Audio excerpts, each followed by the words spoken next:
Have you ever felt like motherhood is a lot harder than what you expected it to be? Like you had this perfect image of the mom you were going to be, right? You were going to be the athletic mom. You were going to be the one full of energy. You were going to be the mom who was just complaining or whining and not doing X, Y, and Z. You were going to be the mom. You know what I'm saying? Whatever the mom you had in your head was probably the mom you're not being right now. And it's completely fine because we all go through these seasons of life where we're like, oh my gosh, this is actually a lot harder than what I expected it to be. And a lot of it is because we did come with this imagination or this once upon a time, thought that we would be this type of mother and we'd raise this type of kids and our kids would never do that. Our kids would never eat that. I will have enough energy to do this. We had all these expectations before we even knew what to expect.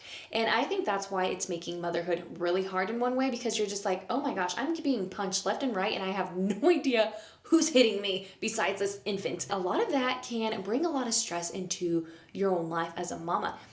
Even the sleep disturbances that you have at night, or just the lack of sleep, so sleep deprivation, can make you into the mother that you do not want to be. And all of a sudden you are reacting instead of just being able to like self-reflect and be like, oh, what actually needs to happen in this situation? The mother that you once imagined yourself to be is nowhere near. And that's understandable, right? Every season of life, every children that you bring into your home is going to add such a different dynamic into your life, and it's going to bring in maybe a new type of hard that is not bad, okay? This type of hard isn't a bad thing, it's just harder. And just because it's harder doesn't mean it's a bad thing. Mind you, the second thing is that social media doesn't make it any easier for any of us new mamas, or even when social media came out. I think when social media came out, that's when the whole gentle parenting was a thing, and now that many mamas have graduated or have a little bit more grown kids, regret the gentle parenting method. And the thing that I want to bring out with social media is everything is changing, right? You have the shorts or the reels or TikTok right now, where it gives you so much input on the type of parent that you should be that you're just like, wait a minute. This one said do this, but then this one says absolutely do not. So it's like, which one is it? So you're caught in this like middle ground of like paralyzed at the decisions that you want to make or feel confident in making, just because you're just like, I don't even know what to do. And so there's so many experts nowadays, and even those who are not like PhD experts just go do a class online right now for like a parenting or whatever and call themselves experts. And that's what makes it so hard for mamas. It's just like we're always consuming all this knowledge or material, you can say, on how to be a better parent, but it's just like always contradicts itself. Even just the baby products that are pushed on, or even children activities and all these things that they're pushing on you to do as a mother, that when you're not doing it, you feel like, oh my gosh, I am failing as a mom because I don't have this sensory bin, I don't have this activity thing, I don't have this one tablet or learning tablet or whatever. And it makes it harder because you start second guessing yourself. Am I holding my child back? If not giving them screen time, am I going to like impact their life in a way where it's negative, because screens and digital things are going to be part of the future? This amount of information that we're being bombarded with every single day is insane, and it will drive a mother crazy. I cannot imagine a mama who is on social media all the time, seeing all this parenting stuff and still being able to be a little bit sane and parent her kids in the way that she should. But I feel like when you are just ingesting this information every single day of like, the dishes can wait, or these moments will last forever, or you need this type of thing so your kid can learn XYZ, or you should not be doing this, or you should be doing this. How is that not going to make motherhood harder? I just cannot imagine it. And truly, I just really think that those two are the biggest things. Now, number three is also big, where it's just like, if you're trying to raise godly kids that will go into heaven, it's like, who are they hanging out with? Which I feel like that one's just been the whole norm even since I was growing up.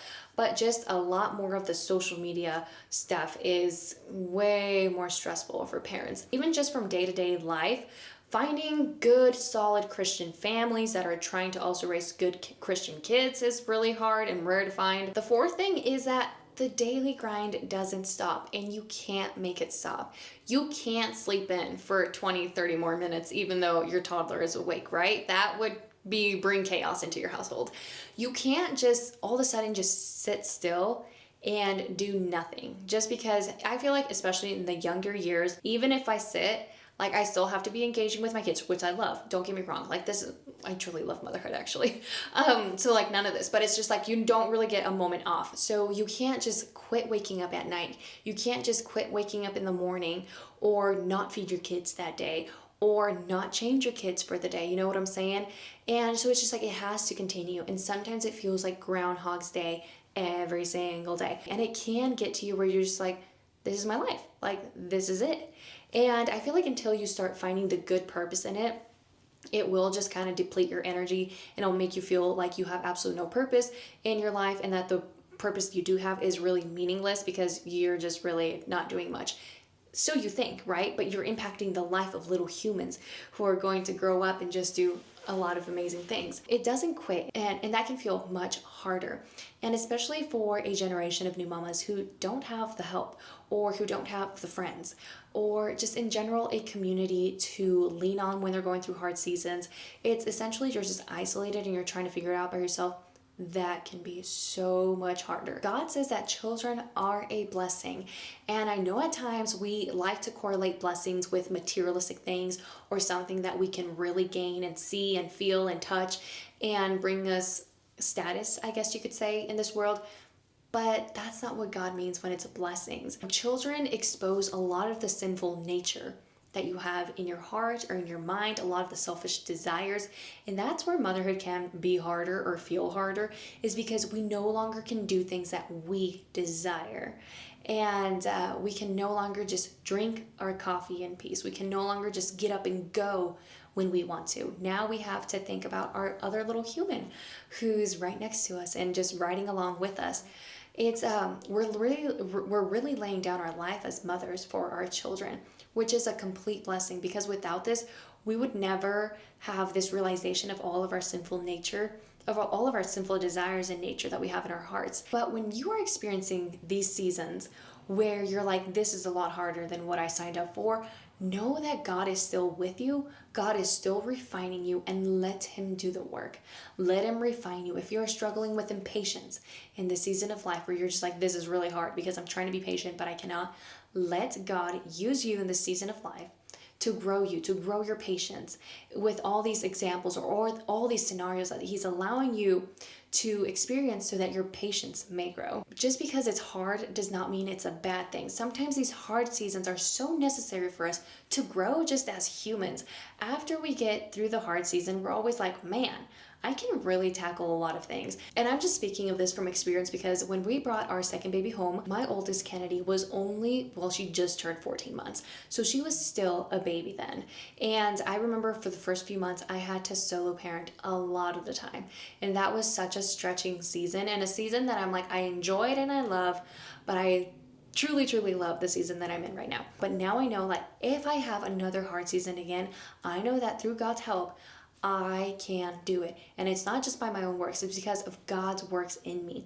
And I just remember that whole season helped me to rely on the Lord so much, because before then I was like, oh, once I get my cup of coffee, or once I get this done, or once I do this, once I do that, I was relying on like external things to relieve that pressure, to relieve that stress that I had in me.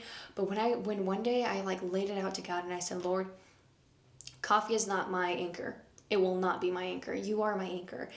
And I just gave the day to him. I kid you not. Nothing in this world will ever compare to the feeling that I felt that day. It's like the biggest weight off my shoulders were lifted, and I parented in the best way that I could have parented.